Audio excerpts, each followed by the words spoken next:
long before Spain was Spain, before there were cities or kings, or even the idea of history, a line of hills in the northern Prince of Burgos hid a secret so grim, most people would rather look away. Today, those slopes seem harmless enough, just patches of grass and winding dusty roads. But layer after layer beneath the surface has locked away stories almost too disturbing to tell.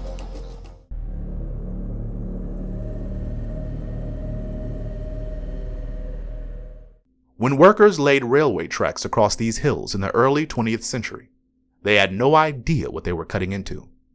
As they carved deep through limestone and clay, they exposed caves no human eyes had seen in ages. One cavern earned the name Gran Dolina. Nearby were others: Galeria, Sima del Elefante, Portalone. To anyone passing by, these were nothing but holes in rock. But to scientists, they were time capsules of humanity's oldest violence. As researchers studied the exposed cave walls, they saw bands of packed earth streaked with fossil bones. The geology here is karst, porous limestone perfect for swallowing anything that fell in. The railway trenches gave scientists their first accidental look inside, revealing a towering layer cake of prehistory. Each stratum contained pieces of the same old story. People living, hunting, dying, and sometimes turning on each other. These discoveries stripped away any romantic notion of our past, revealing a deeply calculated brutality. By the 1960s, real excavations began. Francisco Jorda Cerda led an early dig that unearthed ancient tools and human remains scattered across eras: hunter-gatherers, Bronze Age farmers, medieval intruders. The caves became a filling cabinet stuffed with everything that happened over hundreds of thousands of years. But even this did not prepare anyone for what lay buried deeper. In 1978, a team led by Emiliano Aguirre launched a more ambitious project. They brought in experts from across Spain, among them 3 who would become the faces of a discovery that would rattle any notion of early human innocence: Eudald Carbonell, Jose Maria Bermudez de Castro, and Juan Luis Arzuaga. Year after year, they picked through the dirt and uncovered evidence that early humans weren't just survivors or toolmakers. They were predators of their own kind. It's almost impossible to picture now. In today's heat, tourists wander the same ground, snapping photos and following guides through a tidy visitor center. The government promotes the cave as heritage, and UNESCO stamped them as a World Heritage Site. But behind the education displays and polished signage is something far darker. These caves are not just a museum. They're a crime scene older than memory itself. Gran Dolina is a cavern so massive it looks like a wound in the hillside. Scientists divided the deposits into 11 layers, TD1 through TD11. Each one holds the scraps of lives long gone. Near the top were Mousterian tools left by Neanderthals. Deeper down lay bison and bear bones, and flint flakes chipped into knives. But it was the 6th layer, known as the Aurora Stratum or TD6, that turned curiosity into horror. Starting in the 1990s, archaeologists began to uncover human bones in TD6. They pulled out over 160 pieces. These weren't the remains of a single unfortunate. They belonged to at least 11 individuals. 11 people killed, dismembered, and cannibalized. There was no trace of panic or desperation, only a chilling efficiency that reduced human bodies to mere meat. Not adult warriors or elders, but mostly children. Some were so young, they still had their milk teeth. The evidence showed more than half were under 10 years old. The indifference is what cuts the deepest. These were not monsters of legend, but people who saw opportunity in innocence. The bones told a deliberate, practiced story. Many were broken open, shattered to get at the rich marrow inside. The skulls were especially targeted. Faces were cut apart in muscle attachments, the base of the skull carefully stripped, suggesting they were after the brain, a high-calorie prize.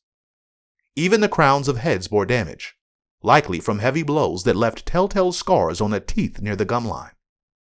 Some fragments showed peeling, where flesh had been deliberately pulled away. The ribs didn't escape this treatment. Long, precise cuts traced where muscles once held firm. One rib had cuts running its length, hinting at the removal of internal organs. Nape muscles were sliced open, allowing the head to be detached. Vertebrae were scored and cracked open. Shoulders were methodically dismantled by cutting through the clavicle muscles. Even the limbs weren't spared. A forearm bone was sliced and stripped. Thigh bones were smashed to get at the marrow deep inside. Hands and feet show varying signs of percussion and cutting, evidence of complete dismemberment. Taken together, these marks reveal more than mere violence. They reveal a plan. The butcherers focused on the meatiest parts of the body, discarding what wasn't useful. Interestingly, the faces had more cut marks than typical animal prey. Among modern humans, such treatment is sometimes read as exo-cannibalism, eating enemies from other groups as an act of warfare or ritual. But when Spanish paleoanthropologist Yolanda Fernandez Halvo and her team looked at the evidence in 1999, they proposed something simpler. Human faces just have different muscle structures than animals. Peeling and cutting them apart took more work and more cuts.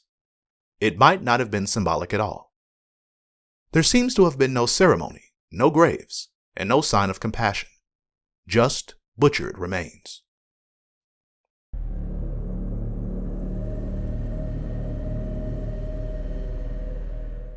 The stratigraphy proved that this happened again and again over decades or even centuries. This was not last resort cannibalism from starvation. It was systematic. Some researchers called it nutritional cannibalism, planned killing to feed a group rather than to survive a crisis. Others suggested it was a kind of prehistoric warfare. Think about it. Nothing breaks an enemy's spirit faster than stealing their children, killing them, and eating them. You weaken their numbers. You terrify survivors. You feed your own. Anthropologists have seen similar strategies in chimpanzees, where males raid rival bands and slaughter infants to control resources. 9 of the 11 known victims were juveniles. Researchers believe children were targeted because they posed less risk and were easier to haul away. Their bones prove they weren't just scavenged after death. They were hunted. The chilling part is how routine it seems, as if slaughtering children was simply an efficient solution to feeding the group. One child, nicknamed the Boy of Gran Dolina, was about 9 to 11 when he died. Later study of her teeth showed she was female. Her partial face had been stripped of flesh and cracked open for marrow. The team reported that nearly every bone carried marks left by stone blades and teeth. Rib fragments, leg bones, skulls, all processed the same way. Fernandez Halvo and colleagues published a landmark study in 1999 describing this butchery in plain terms. They wrote that the bones were randomly mixed with animal remains and stone tools, all showing evidence of intensive exploitation. In other words, these kids were hunted, killed, and eaten just like prey animals. These researchers found no sign of ritual or symbolic meaning, no famine, just a cold practicality. Some scientists still find this conclusion hard to accept, but the evidence piles up. The same pattern appears over and over. Defleshed bones, cracked skulls, cut marks in the same places you'd carve a carcass, even tooth pits. The study called it a culinary tradition. Other researchers like Jesus Rodriguez offered alternative views. Maybe these individuals weren't outsiders at all. Perhaps they were kin who died from sickness, accidents, or conflict, consumed in a grim form of funerary practice or simply to avoid wasting valuable nutrition. High youth mortality rates in hunter-gatherer groups could explain why so many of the eaten were young. Why? That question haunts every archaeologist who has studied the site. If there were plenty of deer and horses to eat, why learn to butcher children? Carbonell and his team believe it was a deliberate tactic, maybe part of raiding rival groups. Take their young, feed your own, and weaken your enemy's future. One analysis said that eating children posed a lower risk than hunting adults. Even skeptics have to admit that the practice wasn't random. It repeated over generations. Some researchers have called it the earliest clear case of organized cannibalism in human history. Until Gran Dolina, most people imagined early hominins as simple toolmakers, rough but innocent. But these 800,000-year-old bones show something darker. This isn't modern warfare or later tribal feuding. This is the lower Pleistocene, long before Neanderthals or Homo sapiens, yet the violence was already here. The myth of the noble savage evaporates when you see children's bones treated like venison. Researchers found shoulder blades and skulls bearing cuts where muscle was removed. Long bones were cracked lengthwise to suck out the marrow. The young were selected because they were easier to control. Over and over, the archaeological record shows the same practiced hands repeating the same gruesome steps. The discovery forced scientists to rethink the origins of violence. It proved that the line between survival and cruelty is much older than we want to believe. The same hands that made the first tools were also capable of organized murder. A child's jawbone with blade grooves, a broken tibia snapped to get at the fat inside, a piece of skull bearing human bite marks. These remains don't belong to monsters from myth. They belonged to a species just close enough to us to make their crimes impossible to dismiss. If you stand in the Museum of Human Evolution in Burgos, you can see some of these bones displayed in glass cases. You'll hear guides speak about humanity's progress and resilience. But inside that glass is a record of something we'd rather forget. That the urge to kill our own and to make a meal of them was not an anomaly. It was part of becoming human. This is why Atapuerca is protected. It's not just heritage. It's a confession etched in stone and bone. It shows us that for as long as humans have walked this land, we have carried the darkness inside us. We didn't just learn to build fires and knap flint. We learned to hunt each other. And sometimes we learned to eat the evidence. But exactly who did these remains actually belong to?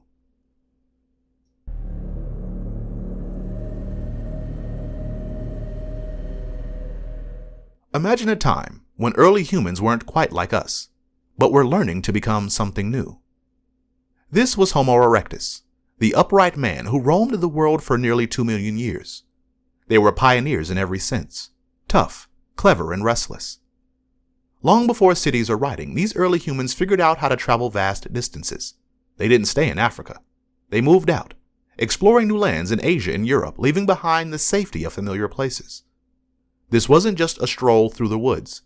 They had to adapt to wildly different climates, landscapes, and challenges.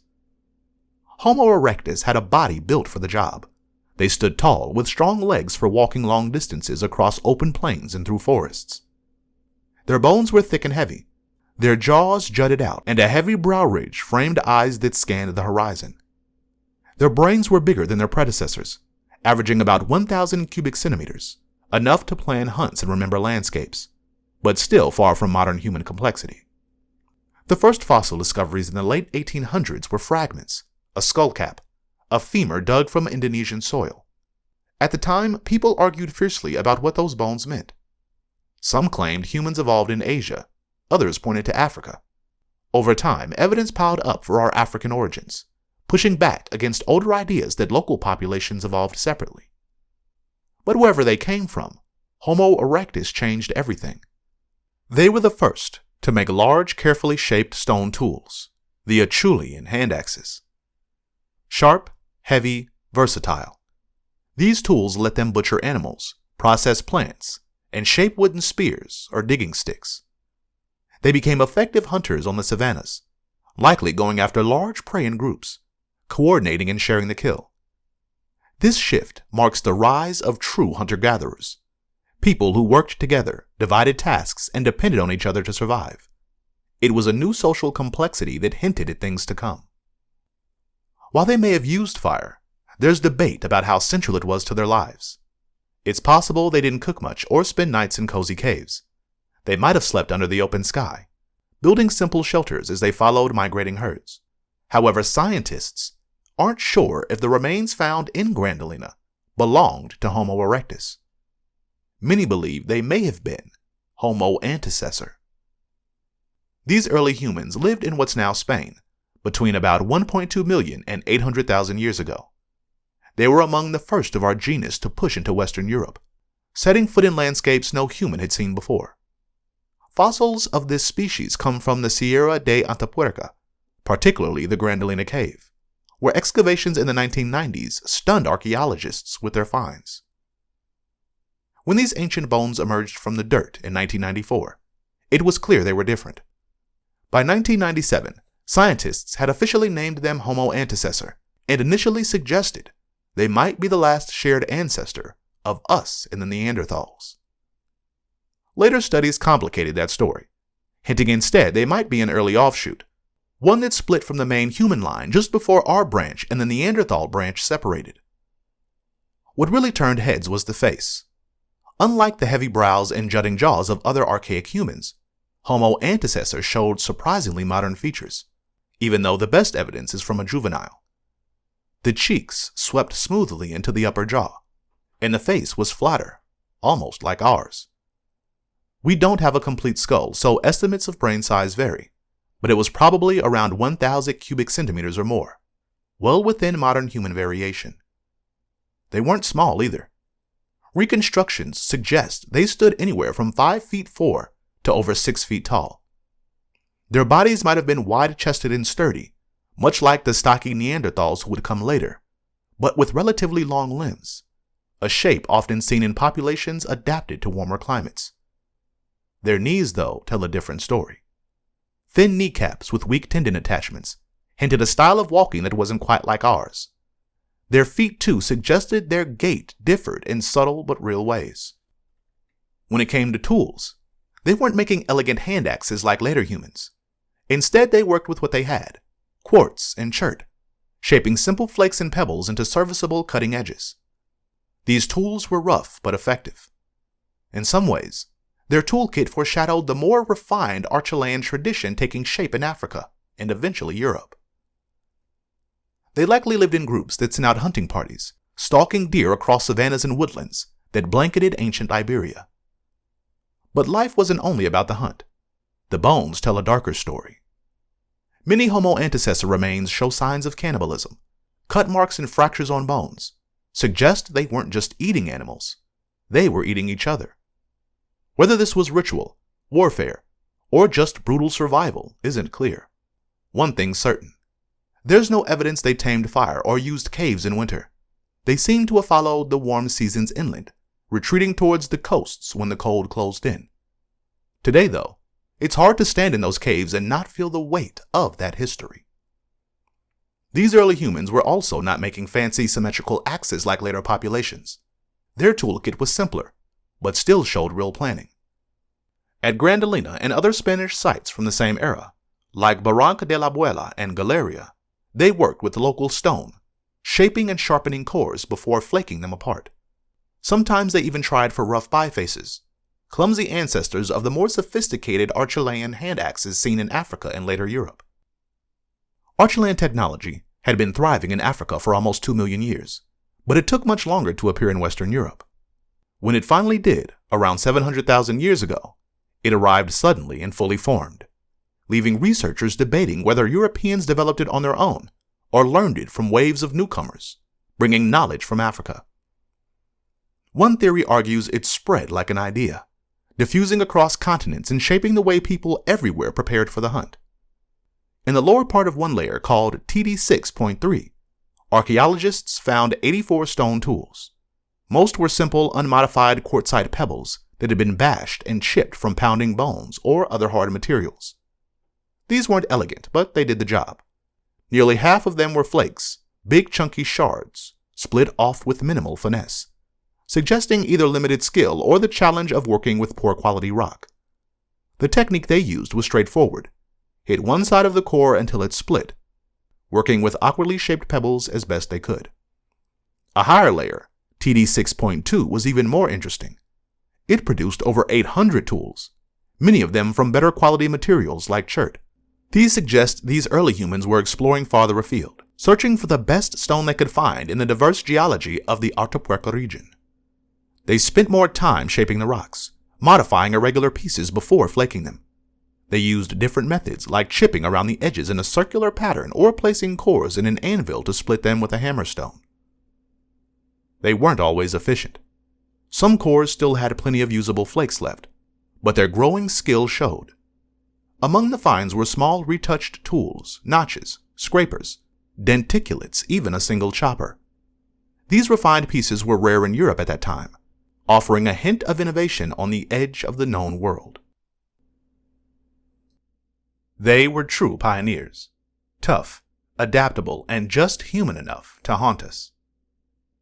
But if you ever wander through the caves of Atapuerca, there's another spot that'll chill you to the core.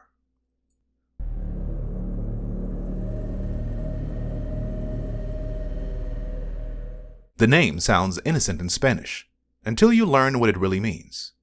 The Pit of Bones.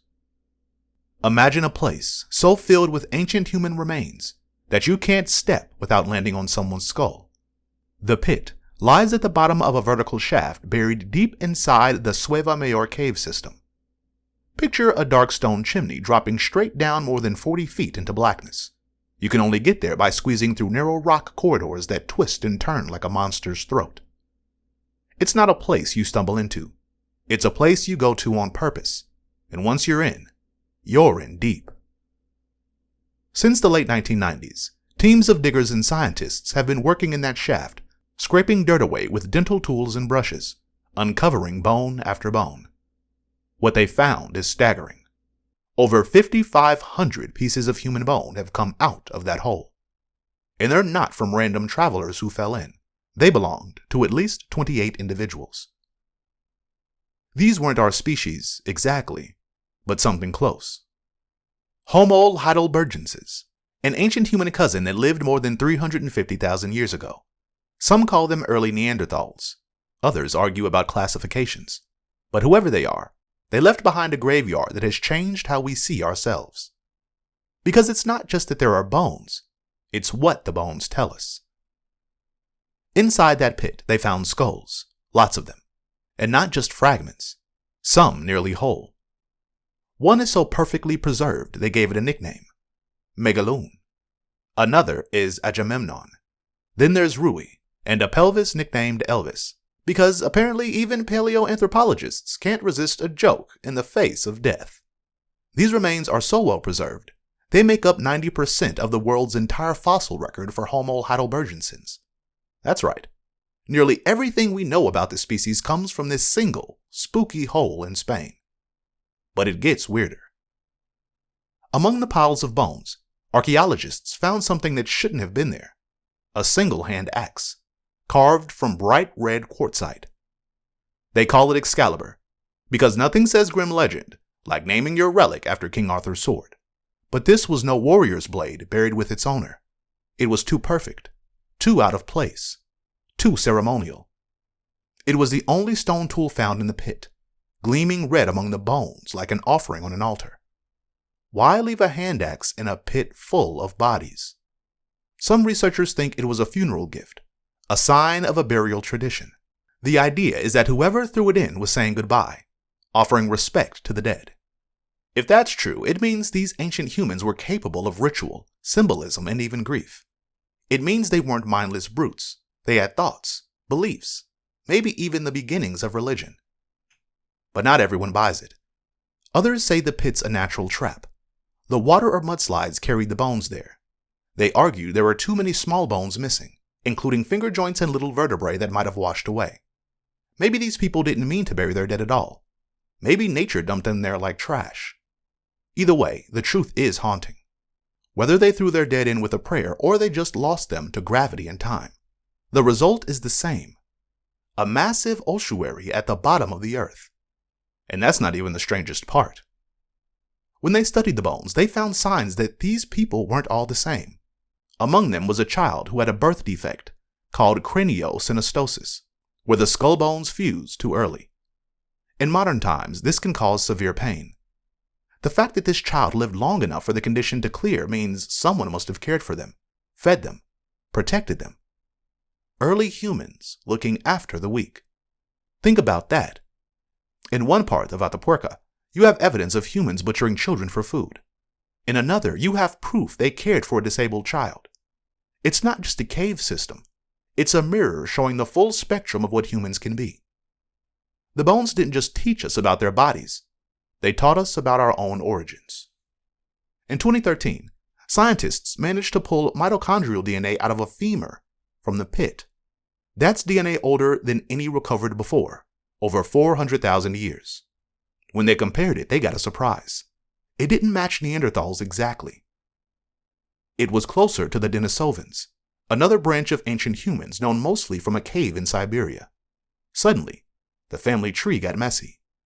No straight line from the Spaniards to us, but a tangled web of interbreeding, split-offs, lost cousins. A few years later, they sequenced nuclear DNA from the same site and realized these people were Neanderthals, or at least early ones. Their mitochondrial DNA came from an even older population. It told a story of ancient humans mixing and merging, trading genes like secrets in the dark. And it pushed the split between Neanderthals and Denisovans back further than anyone thought, more than 430,000 years ago. By 2019, new studies on their teeth suggested the break between our line and the Neanderthals happened over 800,000 years ago. That means the family feud that would define so much of human prehistory started earlier than we imagined. And there's more. In 2020, they analyzed the tooth enamel of bones from Sima de los Huesos and other Atapuerca sites. They found these ancient hominids grew up faster than we do, shorter childhoods, less time to learn, maybe harsher lives. Maybe that explains some of the brutal behavior we see in other parts of Atapuerca. When you don't have time to teach empathy, you get monsters. And Sima de los Huesos isn't the only chapter in this horror anthology. A little further along in the same hills lies another spot, though.